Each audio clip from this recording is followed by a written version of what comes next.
Dental caps లో ఎన్ని రకాలు? డెంటల్ క్యాప్స్ మనకి చాలా రకాలు ఉంటాయి. డిఫరెంట్ ఏజ్ గ్రూప్స్ కానీ different position of the tooth బట్టి కానీ డిఫరెంట్ మారుతూ ఉంటాయి.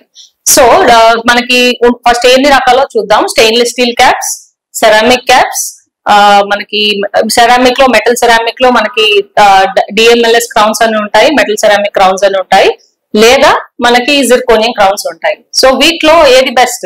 స్టెయిన్లెస్ స్టీల్ అనేది మనం యూజువల్ గా పిల్లల్లో ఇస్తామండి. ఇది పర్మనెంట్ పళ్ళకి జనరల్ గా అవాయిడ్ చేస్తారు. నెక్స్ట్ ఇస్ మనకి మెటల్ సెరామిక్. మెటల్ సెరామిక్ లో మెటల్ పైన సెరామిక్ పోతూ ఉంటుంది. ఇది మనకి యూజువల్ గా కొంచెం లోవర్ కాస్ట్ లో ఉంటాయి. మనకి నమిలే పళ్ళు అంటే మనకి వెనకాల ఉండే పళ్ళకి దవడ పళ్ళకి అయితే పనికొస్తాయి. అదే ముందర పళ్ళకి అనుకోండి, we recommend zirconium caps because zirconium are more aesthetic. మనకి కలర్ షేడింగ్ కానీ లేదా మనకి కలర్ తొందరగా స్టెయిన్స్ రావటం కానీ కలర్ పోవటం కానీ చిప్ ఆఫ్ అవటం కానీ తక్కువగా ఉంటుంది కాబట్టి it's recommended more for anterior teeth.